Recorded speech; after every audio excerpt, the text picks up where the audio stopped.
আসসালামু আলাইকুম। Bank account ব্যবহার করতে গেলে বর্তমানে এই চার্জ, ওই চার্জ, হ্যান চার্জ, ত্যান চার্জ, যার কারণে অনেক মানুষেরই সাধ্য থাকলেও কিন্তু ব্যাংক অ্যাকাউন্ট শুধুমাত্র এই চার্জগুলোর কারণে খুলতে পারে না। তো এবার ইউসিবি ব্যাংক ইউসিবি সমতা সেভিংস অ্যাকাউন্ট নিয়ে এসেছে। তো এই অ্যাকাউন্টে কিন্তু অনেক চার্জ নেই। তো এই অ্যাকাউন্টে কী কী অ্যাডভান্টেজ বা ডিসঅ্যাডভান্টেজ রয়েছে বিস্তারিত বিষয়গুলো শেয়ার করব। তো এই অ্যাকাউন্টটা চাইলে কিন্তু যে কোনো বাংলাদেশি নাগরিক খুলতে পারবে। আর এই অ্যাকাউন্টের সবচেয়ে ভালো বিষয় হচ্ছে প্রথমে আপনি যেই চেকবুক পাবেন 20 পাতার, এই চেকবুকের 20 পাতার উপর কিন্তু কোনো ধরনের অ্যাকাউন্টের চার্জ অ্যাপ্লিকেবল হবে না। এর পাশাপাশি 6 মাস অন্তর অন্তর অ্যাকাউন্ট মেনটেনের যেই চার্জটা রয়েছে সেটাও আপনাকে দিতে হবে না। ইন্টারনেট ব্যাংকিংও আপনি ফ্রিতে ইউজ করতে পারবেন।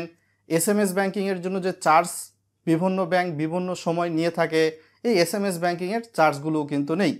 ভিডিওটা সম্পূর্ণ কন্টিনিউ করার আগে রিকোয়েস্ট থাকবে, চ্যানেলে নতুন হলে সাবস্ক্রাইব করে দিবেন। ভিডিওটা লাইক করে ভিডিওটি ভালো লাগলে বন্ধুদের সঙ্গে পরবর্তীতে শেয়ার করে দিতে পারেন।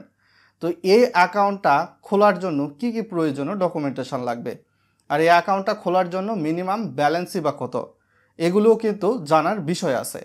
তো এই অ্যাকাউন্টটা খোলার জন্য অবশ্যই যিনি অ্যাকাউন্ট খুলবেন 18 বছর বয়সী হতে হবে। সেক্ষেত্রে NID কার্ড থাকতে হবে, অথবা আপনার জন্ম নিবন্ধন দিয়েও কিন্তু খুলতে পারবেন। 2 কপি পাসপোর্ট সাইজের ছবি।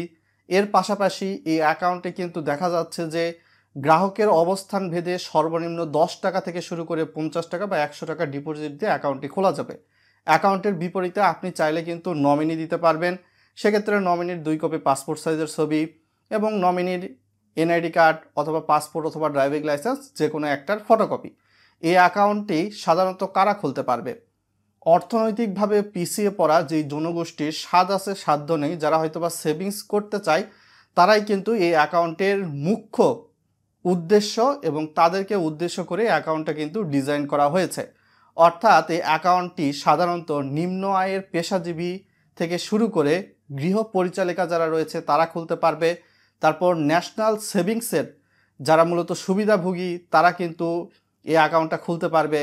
অর্থাৎ হচ্ছে ন্যাশনাল সেভিংস অর্থ হচ্ছে যে এখানে মূলত হচ্ছে যারা সরকারি বৃদ্ধ ভাতা পায়, বিধবা ভাতা পায়, তারপর পুঙ্গুত্ব ভাতা পায়, প্রতিবন্ধী ভাতা পায়, এর পাশাপাশি মাতৃ ভাতা পায়, এই ধরনের যে ভাতাগুলো রয়েছে সরকারি, অনেক সময় অনেকে উপবৃত্তি পায় শিশুরা, তারাও কিন্তু এই অ্যাকাউন্টটা চাইলে খুলতে পারবে। এর পাশাপাশি কৃষক থেকে শুরু করে সিটি কর্পোরেশনের যারা শ্রমিক রয়েছে তারা খুলতে পারবে, প্লাস দুস্থস্থ মুক্তিযোদ্ধা যারা রয়েছে তারা খুলতে পারবে, পাদুকা শিল্পে যারা শ্রমিক বা চামড়াজাত শিল্পে যারা শ্রমিক হিসাবে কাজ করতেছে তারা এই অ্যাকাউন্টটা খুলতে পারবে। তো এই অ্যাকাউন্টটা খোলার জন্য মিনিমাম ব্যালেন্স কত সেটা একটু দেখে নেওয়া যাক। অ্যাকাউন্টটা যদি সাধারণত দেখা যায় কৃষক, মুক্তিযোদ্ধা, সিটি কর্পোরেশনের শ্রমিক, পথশিশু, কর্মজীবী শিশু কিশোর, তারপর বয়স্ক ভাতা, অসচ্ছল ভাতা, প্রতিবন্ধী ভাতা, দৃষ্টি প্রতিবন্ধী ভাতা, বিধবা, স্বামী পরিত্যক্তা, দুস্থস্থ মহিলা ভাতাপ্রাপ্ত খোলেন তাহলে 10 টাকা দিয়ে খুলতে পারবেন। তৈরি পোশাক শিল্পে কর্মরত শ্রমিক, পাদুকা, চামড়াজাত পণ্য প্রস্তুতকারী ক্ষুদ্র প্রতিষ্ঠানের কারিগররা 100 টাকা দিয়ে অ্যাকাউন্ট খুলতে পারবেন। নিম্ন আয়ের যারা পেশাজীবী রয়েছে তারা 50 টাকা দিয়ে খুলতে পারবেন। তো নিম্ন আয়ের পেশাজীবী হওয়ার জন্য কিন্তু আপনাকে তেমন কোনো ডকুমেন্টস লাগে না।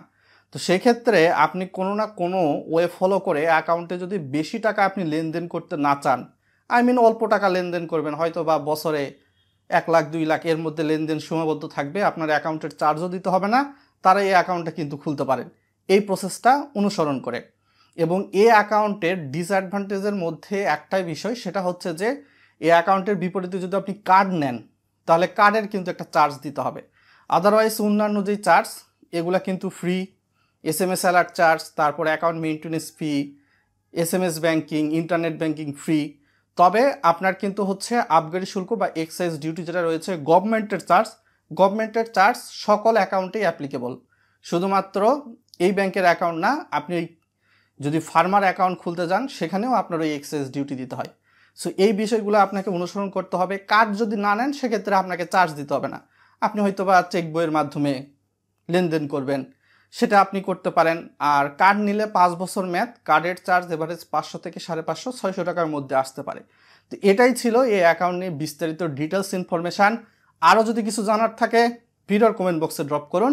আশা করি বিস্তারিত বিষয়গুলো জানতে এবং বুঝতে পেরেছেন। থ্যাংক ইউ সো মাচ ভিডিওটি দেখার জন্য।